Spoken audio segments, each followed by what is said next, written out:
आज का हमारा टॉपिक जो है वो लोअर रिस्पायरेटरी ट्रैक्ट इन्फेक्शंस है। इसमें तीन चार इन्फेक्शंस हमने पढ़ने हैं। सबसे पहले है नमूनिया। नमूनिया क्या होता है एक्चुअली? ये तो सबसे पहले आप ये ध्यान में रखें कि वायरस भी कॉज कर सकता है, बैक्टीरिया, फंजाई, ये तीनों से कॉज हो सकता है। अब इसमें होगा क्या? In this infection air sacs filled with secretion in other fluid. जो एयर सैक्स है हमारे, मैंने बताया था एल्वुलर डक्ट होती है, फिर एयर सैक्स आते हैं। एयर सैक्स के अंदर बहुत सारे एल्वुला हैं। तो एयर सैक्स के अंदर क्या होगा कि सिक्रीशंस और फ्लूइड भर जाएगा। जब भर जाएगा ज़्यादा गैसेस एक्सचेंज प्रॉपर नहीं हो पाएगी। ठीक है। अब दो तरह के, एक लोबार नमूनिया। लोबार नमूनिया का क्या मतलब है? हमने पढ़ा था कि लेफ़्ट लंग है अगर उसके 2 लोब्स होते हैं और अगर राइट लंग है उसके 3 लोब्स होते हैं। ठीक है, ये हमने पढ़ा है पिछली वीडियोस में। तो लोबार नमूनिया मतलब किसी एक लोब को, जैसे लेफ़्ट लंग का कोई एक लोब इफेक्ट हो गया, राइट लंग का कोई एक लोब इफेक्ट हो गया, तो एक लोब को इफेक्ट करते ये लोबार नमूनिया है। और ब्रोंकल नमूनिया क्या होता है? पैचेस, मतलब दोनों लंग पे से यहाँ भी पैच है, यहाँ भी पैच है, यहाँ भी पैच है, मतलब पैचेस की फॉर्म में ये लंग्स को इफेक्ट कर रहा होता है। तो ये ब्रोंकियल नमूनिया का मतलब ये है। अब इसके सिम्टम्स क्या होंगे? हेडेक होगा, लिप और फिंगर नेल जो है वो ब्लूइश हो जाएंगे। क्यों? क्योंकि ज़ाहिर है प्रॉपर ऑक्सीजन सप्लाई नहीं हो पा रही। तो जब ऑक्सीजन ब्लड ऑक्सीहोमोग्लोबिन नहीं आएगा, ब्लड ऑक्सीजनेटेड नहीं होगा, तो ब्लूइश कलरेशन आना शुरू हो जाएगी।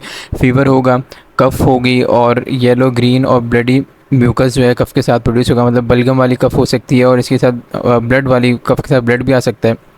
कन्फ्यूज मेंटल स्टेट होगी, बहुत ज़्यादा स्वेटिंग हो रही होगी, भूख नहीं लगेगी, लॉस ऑफ एपेटाइट मतलब, और ब्रीदिंग बहुत फास्ट हो जाएगी। दायरे मतलब प्रॉपर सांस नहीं ले पाएगा। जो एल्वुला हमारे जब फ्लूइड से फिल है तो सांस प्रॉपर नहीं आ रहा होगा, शॉर्टनेस ऑफ ब्रेथ, वही सांस सही नहीं आ पा रहा होगा।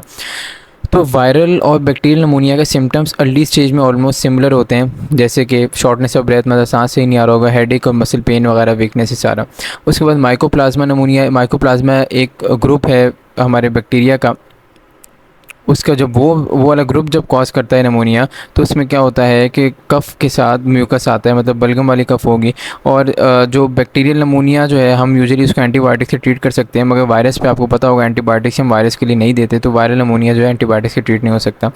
उसके बाद पेशेंट को क्या करना चाहिए? हॉट ड्रिंक्स यूज़ करे, रिफ्रेशमेंट्स और ह्यूमिडिफिकेशन और स्टीम बाथ, ये सारी चीज़ें ऐसी हैं जो कि इसके सिम्टम्स को बेहतर कर सकती हैं।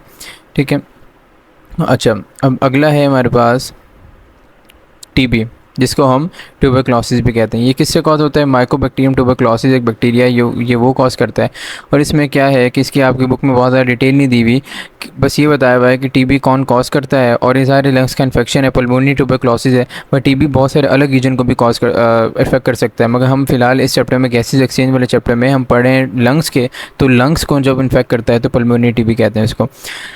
अब जो ट्रीटमेंट है पल्मोनरी टीबी का, ये पॉसिबल है, मगर लेट ट्रीटमेंट, जो अगर बहुत ज़्यादा डिजीज़ हो चुकी हो, बहुत पुरानी डिजीज़ हो चुकी हो, तो ये लाइफ थ्रेटनिंग सिचुएशन, मतलब बहुत ख़तरनाक सिचुएशन हो सकती है। इसमें होता क्या है? कफिंग होगी, म्यूकस मतलब बलगम वाली कफ होगी, ब्लड भी आ सकता है कफ में, बुखार हो सकता है, चेस्ट पेन और वेट लॉस, ये सारी चीज़ें हो रही होंगी।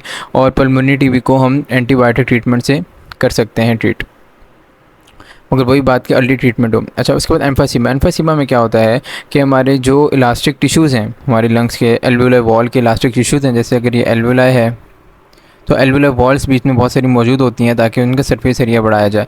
ठीक है। तो जो एल्वुलर वॉल्स के इलास्टिक टिश्यू हैं वो डैमेज हो जाते हैं। जब वो इलास्टिक टिश्यू डैमेज होंगे तो सरफेस एरिया बहुत कम हो जाएगा। ठीक है। जब सरफेस एरिया बहुत कम हो जाएगा, जैसे ये एल्वुला है मिसाल के तौर पर, तो एल्वुलर वॉल्स मौजूद हैं जो कि इसके सरफेस एरिया को बढ़ा रही हैं।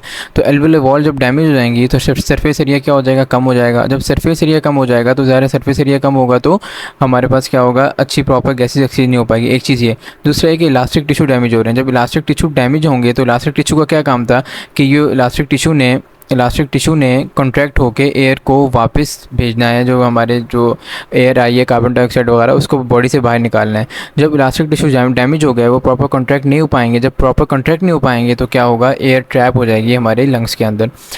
तो इसमें क्या है? इसका रीज़न क्या है? एयर्स ऑफ स्मोकिंग, मतलब बहुत ज़्यादा बंदा स्मोकिंग सालों से कर रहा है, उससे हो सकता है। इस कंडीशन में क्या होगा? एयर सैक्स क्या हो जाते हैं? इनलार्ज हो जाते हैं, जिसकी वजह से क्या होता है? ये वही इनलार्ज का मतलब वही, ये डैमेज हो जाए, इनलार्ज हो जाए, ये वही मतलब है कि हमारे इलास्टिक टिश्यू क्या हो गए? डैमेज हो गए। अच्छा, इसमें क्या होगा फिर? Blockage of tubes, too much air जो है इनसाइड लंग्स, बहुत ज़्यादा एयर आ जाएगी इनसाइड लंग्स, क्योंकि इलास्टिक टिश्यू डैमेज हो गए हैं, वो कॉन्ट्रैक्ट होकर एयर को बाहर नहीं भेज पा रहे।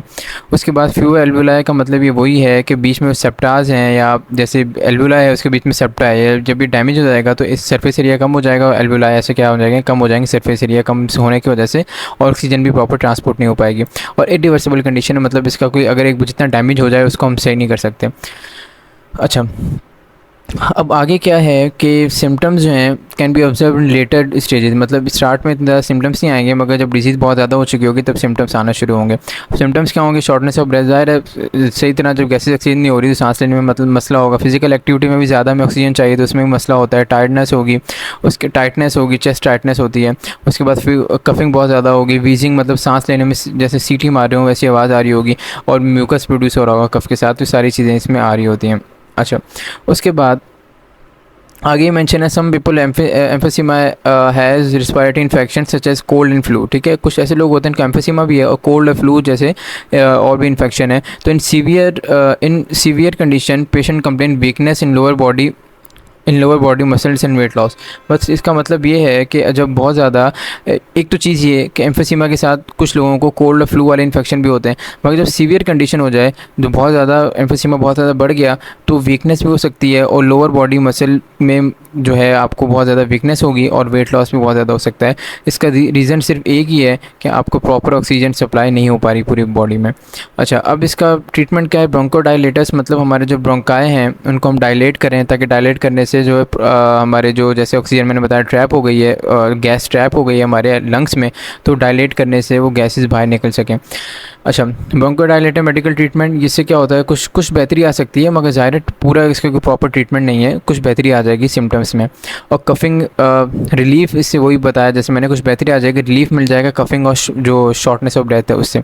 उसके बाद एंटीबायोटिक ट्रीटमेंट भी कर सकते हैं। ठीक है, और एरोसोल स्प्रेस, ये सारे क्या करेंगे, ये ब्रोंकोडायलेटर की तरह काम करेंगे। ठीक है, और क्या करेंगे दूसरा, स्वेलिंग को कम कर देंगे और इजी ब्रीथ मतलब सांस लेने में आसानी कर देंगे। बस सिंपल इसका ये, जैसे स्टेरॉइड भी दे रहे हैं, स्टेरॉइड से भी क्या होगा, इन्फ्लेमेशन वगैरह कम होगी। बस इससे आप इन सारी चीज़ों से ये कर सकते हैं कि इसके जो मसले आ रहे हैं वो मसलों को कुछ कम कर सकते हैं, मगर प्रॉपर ट्रीटमेंट नहीं कर सकते। उसके बाद लंग कैंसर है। लंग कैंसर में ये होता है कि कैंसर, जब भी कैंसर का वर्ड आए तो एक्चुअली देखें दो चीज़ें होती हैं। हमारा ट्यूमर जब होता है, ट्यूमर को हम कहते हैं अनडिफरेंशिएटेड सेल ग्रोथ, मतलब सेल बहुत ज़्यादा ग्रो करते रहेंगे। अब ट्यूमर दो तरह के होते हैं, एक तो बिनाइन होता है। बिनाइन का मतलब ये है अगर सेल की ग्रोथ हो रही है तो वो कैप्सुलेटेड मतलब बंद है, एक रीजन में फैल नहीं रही। मगर जब मेलिग्नेंट होता है, मेलिग्नेंट का मतलब ये है कि सेल की ग्रोथ हो रही है और पूरी बॉडी में भी फैल रही है। ठीक है, तो इस मेलिग्नेंट को हम कहते हैं कैंसर। ठीक है, अच्छा, अब लंग कैंसर का क्या मतलब है? एबनॉर्मल पॉलिफिकेशन और affected tissues in the lungs, मतलब बहुत ज़्यादा जो एबनॉर्मल सेल्स जो ग्रो होने लग जाएंगे। और मेन इसका कॉज क्या है? स्मोकिंग है। और 80% लंग कैंसर जो है कॉज डेथ, मतलब लंग कैंसर इतना ज़्यादा मतलब लीथल है कि इससे डेथ कॉज हो जाती है बहुत ज़्यादा। और इसमें सिम्टम्स क्या आते हैं? कफिंग विद ब्लड, मतलब खांसी आएगी, उसके बाद ब्लड आएगा, चेस्ट इन्फेक्शन बहुत ज़्यादा होंगे। उसके बाद पेन व्हेन ब्रीदिंग और कफिंग। ठीक है, सांस ले रहे हैं या खांसी आ रही है उसमें पेन हो रहा होगा। और ब्रेथलेसनेस, मतलब सांस सही तरह हम नहीं ले पा रहे होंगे। टायर्डनेस, वही कि हमारे लंग्स जब अफेक्टेड हो रहे हैं तो ब्रेथलेसनेस, इससे ज़ाहिर है गैसेज ऑक्सीजन नहीं होती। जब गैसेज ऑक्सीजन नहीं होती तो प्रॉपर रिस्पायरेशन वगैरह भी नहीं हो पाएगी, तो टायर्डनेस भी इसीलिए हो रही होती है। और ट्रीटमेंट ज़ाहिर है कैंसर का वो ये कीमोथेरेपी, मतलब केमिकल के ज़रिए हम इसको ट्रीट करते हैं, रेडिएशन देते हैं, उससे ट्रीट करते हैं। बस यही इसके हैं, कोई बहुत ज़्यादा मतलब आप कह सकते हैं कि प्रॉपर ट्रीटमेंट नहीं है। मगर ये कि जो ट्रीटमेंट मौजूद हैं रेडिएशन वगैरह, उससे हम काफ़ी हद तक कंट्रोल कर लेते हैं। मगर जब बहुत अगर लेटेस्ट स्टेज में चला जाए तो वो फिर कंट्रोल से बाहर हो जाता है। उसके बाद जो स्मोकिंग है, ये डेंजरस फॉर रिस्पायरेटरी सिस्टम है, ये मेंशन किया है। अब क्यों है, कहाँ कहाँ इफेक्ट करता है? स्मोकिंग जो है लैरिंग्स और ट्रैकियल पैसेजवेज में इरिटेशन पैदा करते हैं। लैरिंग्स क्या आता है? लैरिंग्स हमारे ओपनिंग थी ऊपर, फिर नीचे ट्रैकिया आ रहा था, फिर आगे ब्रोंकाई और ब्रोंक्यूल्स आते हैं। तो लैरिंग्स और ट्रैकियल रीजन में इरिटेशन पैदा करता है। और टोबैको मौजूद होता है। स्मोक जब हम करते हैं उसमें टोबैको मौजूद होता है। और टोबैको स्मोक क्या कॉज कर सकता है? स्वेलिंग इन एयर पैसेज, जो हमारा पूरा पैसेज है, रिस्पिरेटरी पैसेज है, वहाँ स्वेलिंग कॉज कर सकता है। That produce mucus which can block airways. ठीक है, जैसे हमारा अगर ट्रैकिया है और नीचे हमारे पास लैरिंग्स है, जैसे ये नीचे ट्रैकिया है, तो यहाँ अगर म्यूकस प्रोड्यूस हो जाए तो देखें पूरा रास्ता ब्लॉक हो गया। जब रास्ता ब्लॉक हो गया तो एयर यहाँ से गुजर नहीं सकती। ये इससे क्या होगा? ज़्यादा जब रास्ता ब्लॉक हो गया और एयर नहीं गुजरी तो बहुत ज़्यादा इन्फेक्शंस होने लग जाएंगे, और जो है हमारे एल्वुलाई भी आगे जाके प्रॉपरली सही काम नहीं करेंगे, एल्वुलाई भी डैमेज हो जाएंगे। तो हमारा ये चैप्टर यहाँ एंड होता है।